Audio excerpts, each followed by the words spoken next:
Okay, welcome to the third video where we're talking about these 18 forms of attacks, and what we're going to do is look at the last 6 in this video and discuss them against policy, education, and technology. What types of tools can you use to protect against these different types of attacks? And just like the last video, you know what, we're going to start on the bottom and kind of work our way up. So looking at a buffer overflow attack, it's really a technical form of attack, so you're using technology or programming to actually prevent that form of an attack from occurring.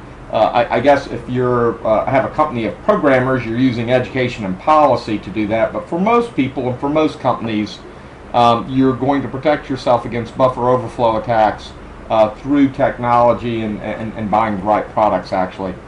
A backdoor, really you're protecting yourself against backdoors in products that you have bought through policy and technology. So again, if you're working at a bank, for example, and you're concerned that the programmers of your software are going to leave a backdoor into that, you typically have a policy to hire another group of programmers to come in and check that software to make sure that they did not have a backdoor, and perhaps even another group to check that group.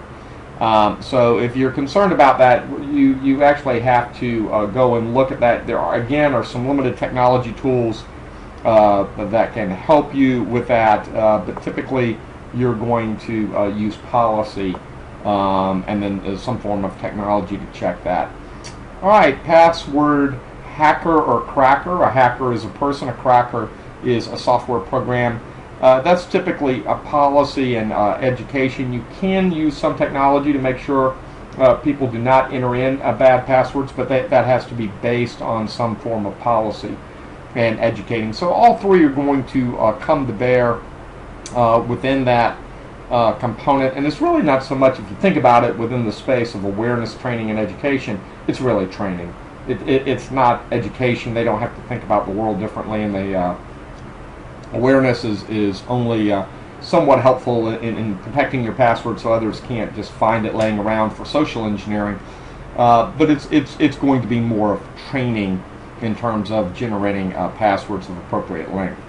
All right, Trojan horse. This is where you've downloaded the program and it looks like it does one thing, but it actually does something else. Policy, education, and technology all play a part in protecting there. I don't know that one is weighted more importantly than another. Policy in terms of preventing people from going to bad sites, education in terms of educating users to that this threat exists and potentially how to detect it. And then there is some technology for detecting programs that are misbehaving and exceeding what their boundaries should have been, although it's pretty hard to do that. So you've got a mix of all three. I don't know that I would weight any of the three within that particular type for catching a Trojan horse. Some Trojan horses, antivirus software can check, and so technology does definitely play a role. I guess I would weight it that way. Worms, kind of the same thing. The worms, technology is going to check some of the more prevalent worms and protect against those. But again, doing a little bit of education, a little bit of policy around that can help. But I think it's principally going to be a technology solution. All right, well, there we go. We've covered the last 6 of these forms of attacks. And the idea is not to turn you into a computer security guru or even to turn you into a computer scientist, but to discuss each of these 18 attacks in the context of policy, education, and technology, and at least give you enough to, where would you start? Where would you weight your effort as you were initially starting? What would be your baby step? And that's really all this is a baby step in protecting against these different types of attacks. So I hope you've enjoyed this video and look forward to sharing more with you in the course later on. Thanks. Bye-bye.